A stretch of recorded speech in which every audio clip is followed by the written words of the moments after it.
continue reading at verses 43. It says here, as you saw iron mixed with ceramic clay, they will mingle with the seed of men, but they will not adhere to one another, just as iron does not mix with clay. So this verse continues to talk about the Rome being a divided kingdom, but adds another fact or empire fact with these words. They will mingle with the seed of men, but they will not adhere to one another. Now this mingling with the seed symbolism, I actually realized, because I was really trying to figure out what this symbolic meaning of this could be. And I realized that it's really got to do with spirituality, the belief systems. Like, for example, in Luke 8, Jesus talks about the seed, about the sower, and that the seed actually represents the word of God.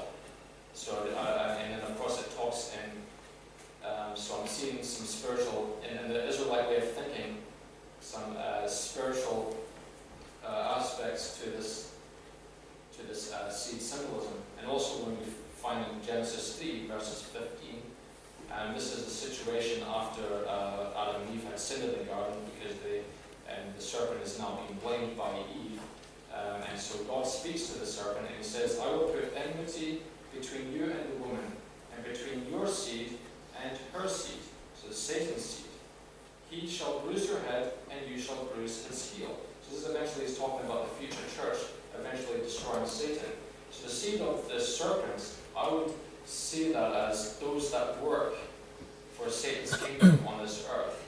So it starts in hell. So again, it goes back to spirituality. We'll find more evidence of this as well. And here we see that the battle that would rage between the seed, offspring of God, and the seed, offspring of Satan, that a day would come when Jesus and the church would crush Satan's head. In Romans 16, verses 20, and it says here, and the God of peace will crush Satan under your feet shortly. So that's using the church. And we learned about this, that this is eventually gets linked to the seed of the woman. So the point I'm making here is that all these kingdoms are rooted in religion. That's basically what you'll end up finding. The battles fought between kings and kingdoms are always spiritual battles fought between the seed of men. And also when we look in the Old Testament, the Lord God commanded Israel not to marry into the peoples of the land that they would enter. And we're going to be reading this in Ezra 9, verses 1. It says here, when these things were done, the leaders came to me saying, the people of Israel and the priests and the Levites have not separated themselves from the peoples of the lands with respect to the abominations of the Canaanites, the Hittites, the Perizzites, the Jebusites, the Ammonites, the Moabites, the Egyptians, and the Amorites. For they have taken some of their daughters as wives for themselves and their sons, so that the holy seed, there we have it, is mixed with the peoples of those lands. Indeed, the hand of the leaders and rulers has been foremost in this trespass.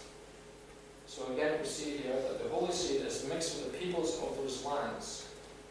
Holy seed is that of Israel, the people that work in the favor for God are now starting to mix in. And of course, this was forbidden by God because it would contaminate Israel and cause them to forsake the Lord and follow after other gods. This is the spiritual nature of the two different seeds being mingled together. So when it comes to Daniel 2, it has to be to do with the Roman Empire is mingling in with the religions of these men. So it doesn't actually tell you who, but the clay has to represent the nations because God's going to destroy these nations, these pagan nations, you see. And it does not speak of opposition either, of cooperation. So in order for them to get married to each other, they would need to accept each other's faiths, just common sense, really.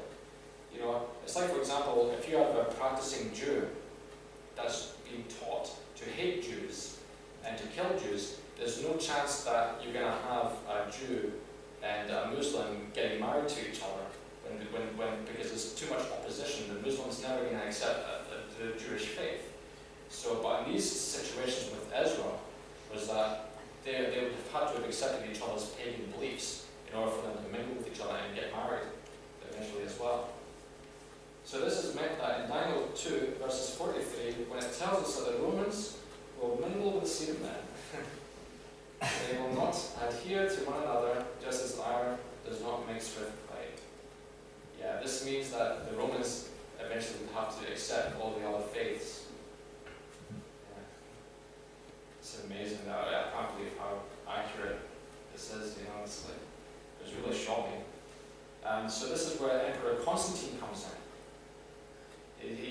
He's mingling in with the seeds of men to his fullest advantage here. So what we're going to do is we're going to look at this quote source of Constantine. It says here, contrary to popular belief, however, Constantine did not make Christianity the official religion of the empire. This was accomplished by Emperor Theodosius in 380. Constantine's program was one of toleration only, and he continued to support both Christianity and paganism. He was supporting both Christianity and paganism. So there we have it, that's him mingling in with the seed of men, just as Daniel had predicted about 700 and something years ago, before that even took place.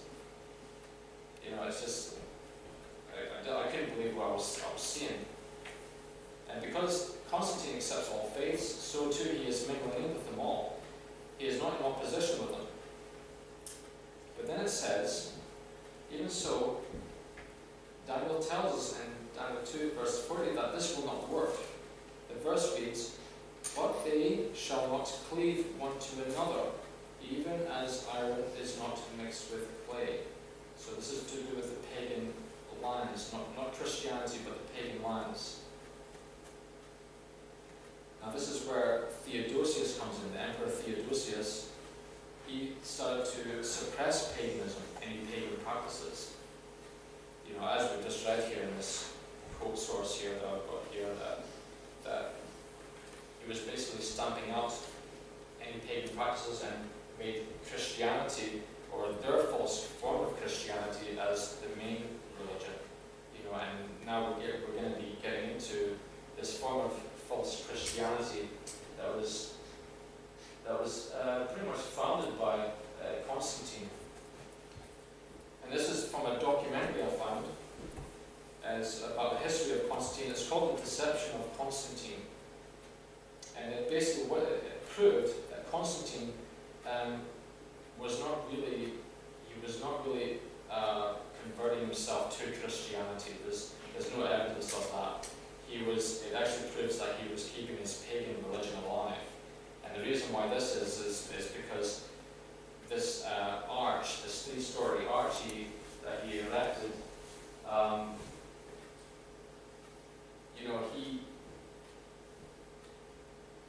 what we find here is that this 3-story arch right next to the Colosseum in Rome, to tell a record of who he was set in stone, this was meant to be erected when he was meant to have converted to Christianity. So we would be expecting to see some sort of Christian symbolism there, but what the facts actually show in this documentary is that there was actually no Christian symbolism anywhere on this arch. None at all. The only symbols they could find was only the pagan Roman symbols. And one such example is the sun god Apollo. Or you can translate that. You could say, he was a Greek god, but he was also a Roman god as well. And there's a statue of him in day. But the documentaries say that it's Apollo, but you could also call it Sol, which just means Latin for sun. And basically what Constantine was trying to do here was that he was making a different form of Jesus. It was almost like he was making Jesus into a type of sun god. It was like as if he was using Apollo and giving Apollo a different name. So they ended up having a different Jesus. And just like the book of, I think it was the book of Matthew that talks on about whoever preaches a different Jesus. So what we're actually learning from this is that they're creating a different form of Jesus altogether. And if we look at this next image, to do with in the Ravenna Chapel in Italy, in the 6th century, they've got Jesus as a Roman soldier.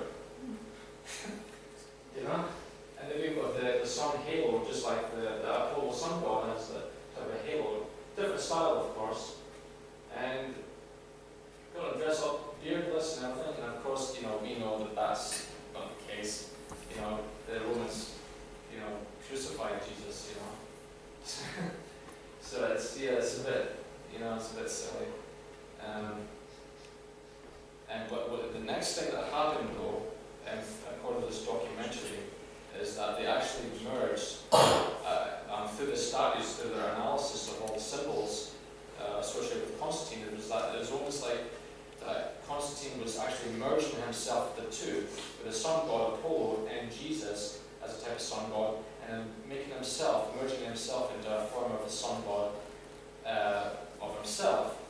So he was actually telling the world, because there was a statue of him on the arch, on top of the arch, that he was meant to be in the form of Apollo with a chariot, because they believe that they would take the sun through the sky, in a chariot, that's how they would see the sun as a type of god. And it was almost like as if he was putting himself in their shoes, or merging himself in some way. And it was like he was saying that he was telling the world, I am God above all gods. So he's deifying himself. Right? Now, that rang a bell straight away to me, because I started thinking about 2 Thessalonians 2, about the future Antichrist.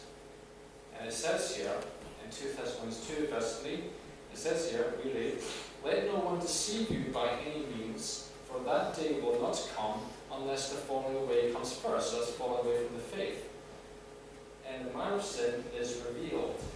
This is the Antichrist, the guy that I've been fearing for a long time.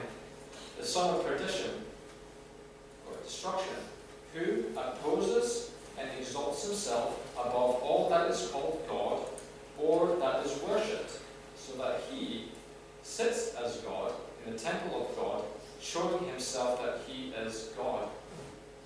And I realize that the Antichrist is going to do exactly what Constantine had done. According to this documentary that I've looked at the evidence behind it, and I'm realizing that, the Antichrist is connected to Rome. He's going to do this in the future at some point. It's just going to be repeating history. And then, of course, the same line of this idea of man becoming a god, it traces back to the Garden of Eden, doesn't it?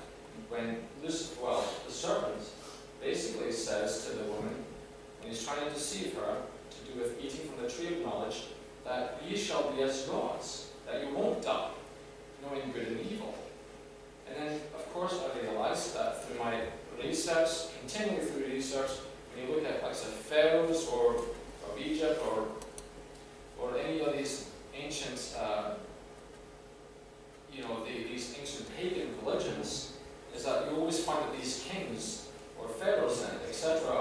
are actually deifying themselves as becoming gods. They perceive themselves that actually, and the reason why this is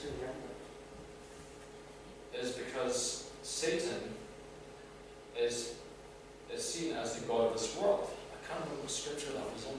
It was perceived as God of this world. So it makes sense it's basically what that means is that the world, the majority of these pagan world, people in these pagan religions are actually worshipping Satan, through different various names. And that's one of the reasons why the scriptures talks on the God of this world. The God of this world has blinded the minds of men.